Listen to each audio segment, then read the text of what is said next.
The People's Platform.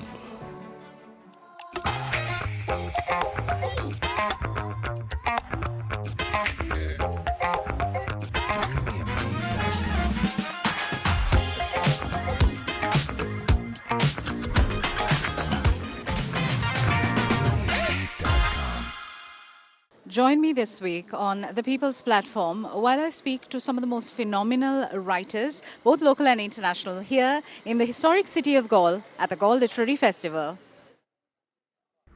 Christina Lamb is one of Britain's leading foreign correspondents and a best-selling author.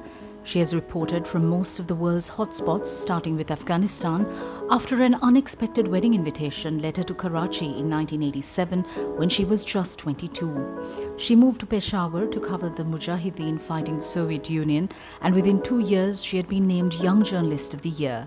Since then, she has won 15 major awards, including 5 times being named Foreign Correspondent of the Year and Europe's top war reporting prize, the Prix Bayeux.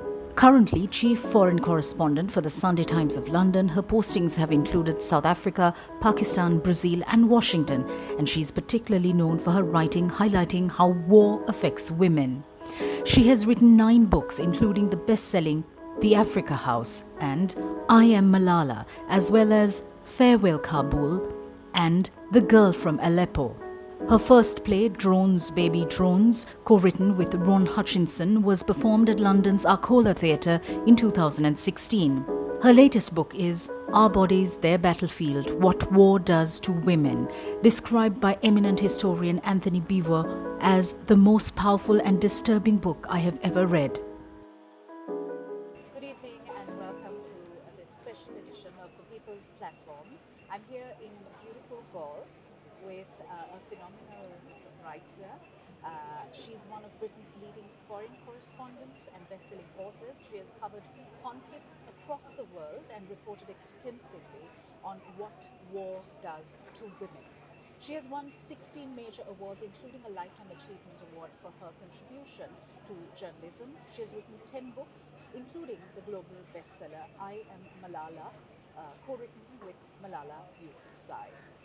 Something that stands out in her work is her focus on humanity. I'm so pleased to welcome to the show Christina Lamb. Good evening and welcome to the show. Thank you, Sonali. Christina, for many decades of your life, your days have been spent writing about wars and their deeply human costs. Increasingly, the world around us is at war.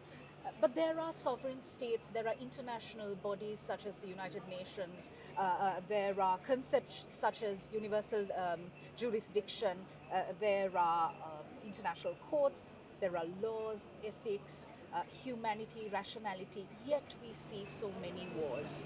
Why? Well, that's a very good question, because we're speaking at a time which in 35 years of being a foreign correspondent, I've never really known, which is with more conflicts than at any time since the Second World War. I never imagined in my lifetime I'd be covering a major land war in Europe, and the last 2 years I've been spending a lot of time in Ukraine, and we also had Israel, and many places are actually being forgotten because there's so many wars going on. Why is that happening so much? I think part of it is a lack of international leadership. It's a failure to deal with things earlier on. So if Putin in Russia, has been leading up to what he did by invading Ukraine on the 24th of February 2022, if people had taken more action earlier when he took Crimea, when his forces went into Syria, the actions that they were up to in Africa, maybe that wouldn't have happened. The same way with what we saw on the 7th of October with the Hamas attack on Israel. When I started out as a journalist, foreign correspondent, the Middle East conflict was one of the main stories. Then over the last, I would really say since 9/11, people started to forget about it because there's so many other things going on. And the fact is, the situation wasn't resolved. It was just people had forgotten about it outside. Right. So I think these are lessons to us that you can't just pretend something has gone away. This leads me to my next question, which is the gendered dimension of conflict. All of these, most of these, are man-made wars, literally. And you've written about how predominantly conflicts across the world use rape as a weapon of war. What have been some of your observations, having been on the ground, having spoken to victims, about the extent of our collective amnesia, about our collective sadism almost, and about our collective desensitization and the normalization of violence against the woman?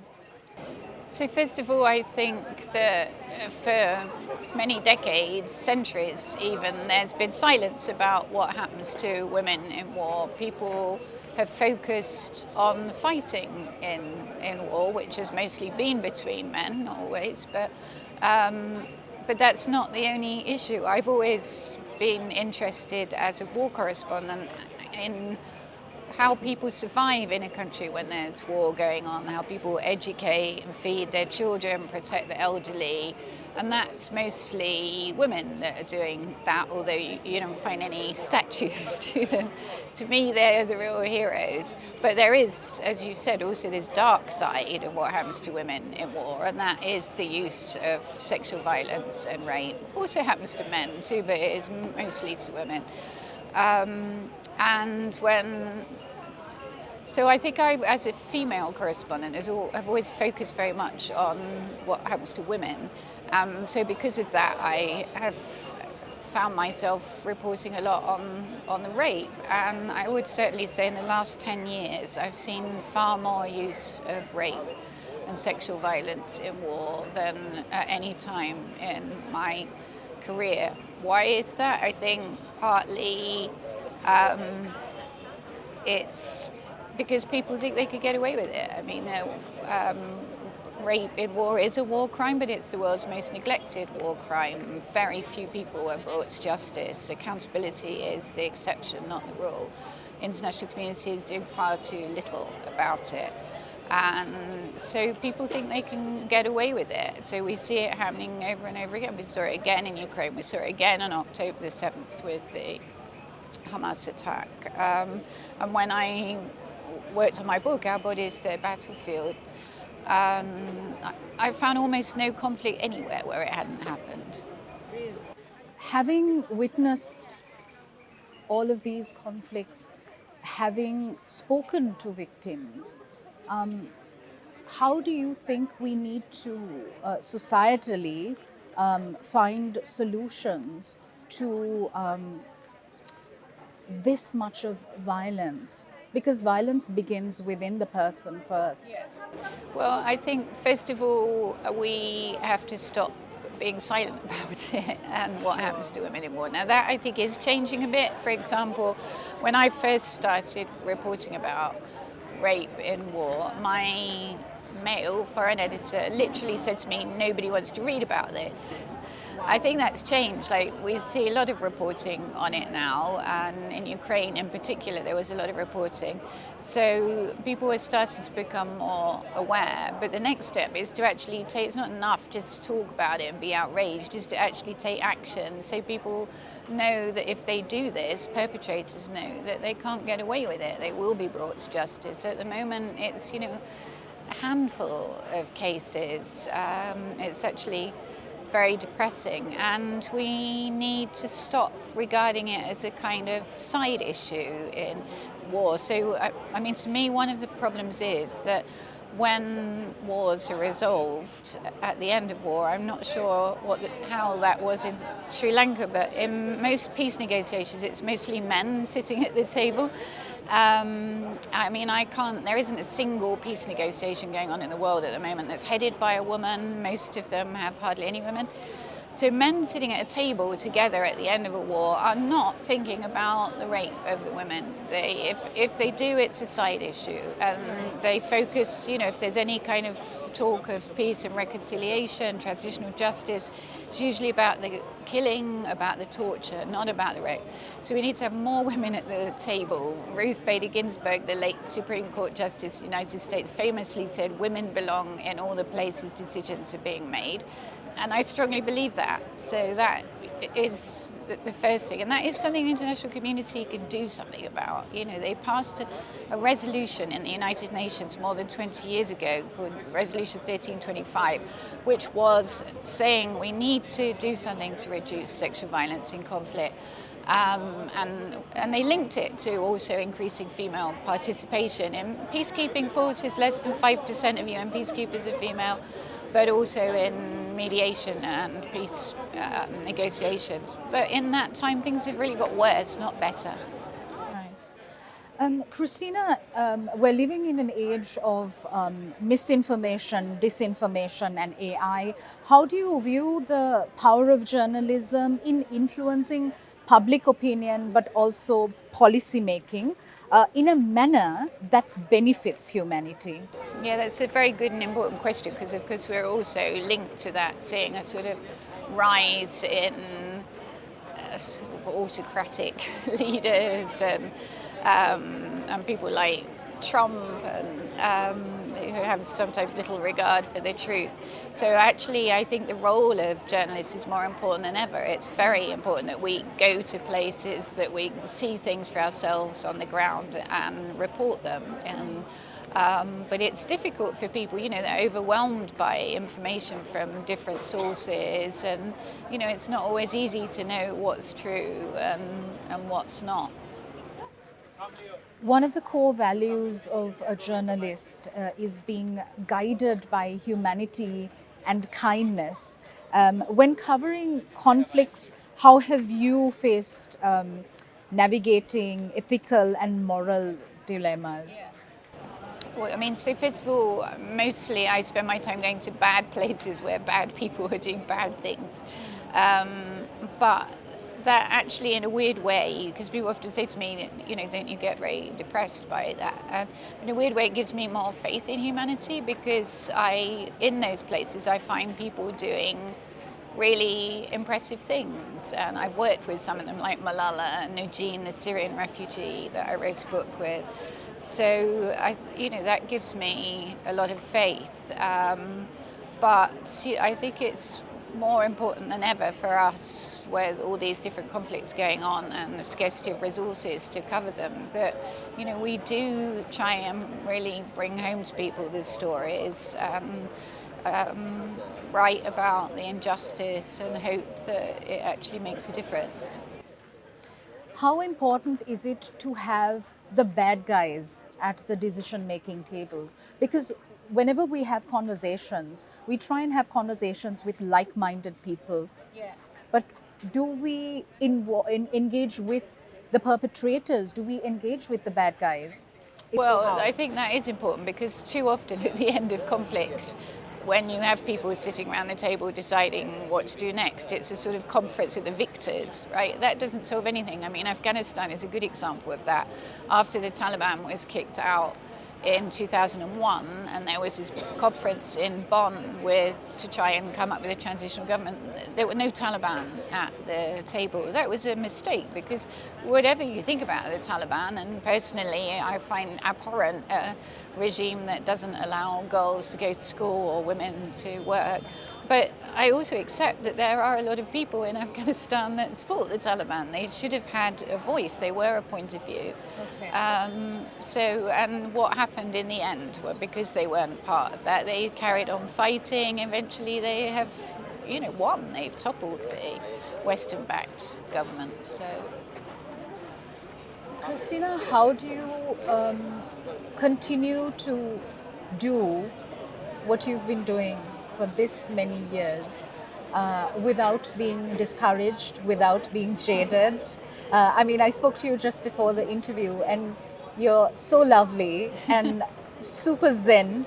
How do you how do you manage to keep your mental health in check as well? So it's interesting because, you know, it's something that was not ever thought about maybe 10 years ago, sort of mental health of journalists covering things like this. And the fact is, we spend a lot of time interviewing deeply traumatized people, and we're not trained to do that. And so I personally feel very concerned not just about the effect on me or journalists, but also the people we're interviewing. So, for example, with the issue of sexual violence, if I'm asking somebody to tell me again about the most horrific hour, day of their life, that is obviously not a good thing for them. So I actually subsequently worked a lot with survivors to talk about how we could do this in a better way.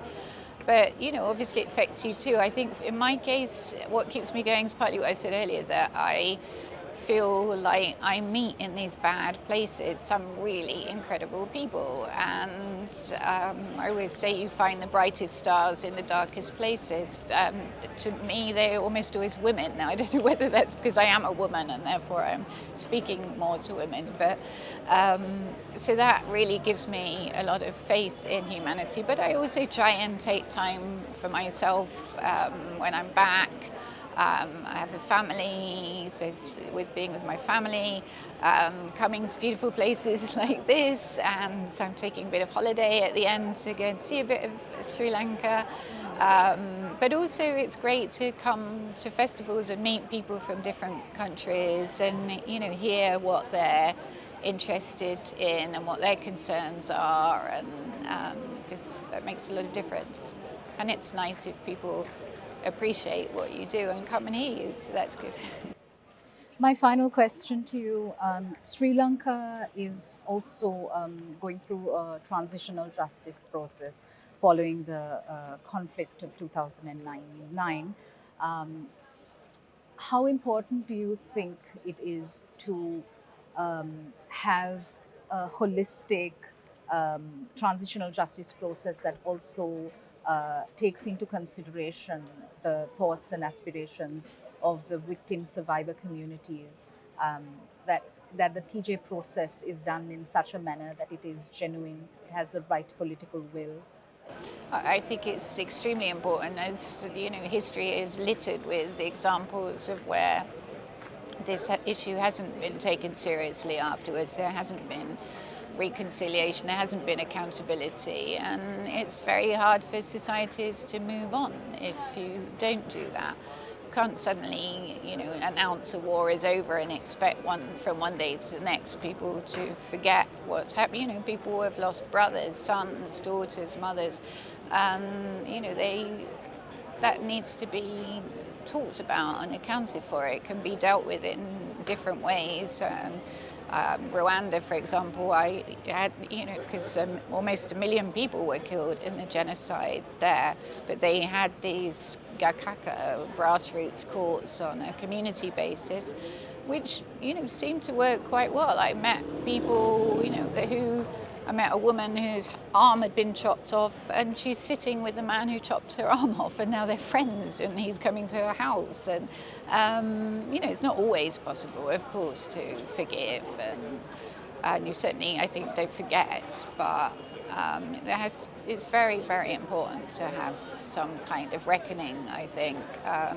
I lived in South Africa just after Mandela took over in '94, and they had their Truth and Reconciliation project, which was a model in a way, and it, you know, it was very moving seeing people coming and talking about what had happened to them or their families in front of often the perpetrators, and it's powerful, it's important. Christina Lamb, thank you so much for your time, for sharing your perspectives, and thank you for your service. Thanks, Sonali. Thank you for watching us. We'll see you again tomorrow. Good night. Nujeen, the world around us is increasingly at war. You provide a face to an increasingly dehumanized crisis. I feel very lucky to just get to be a messenger or a teller of the story of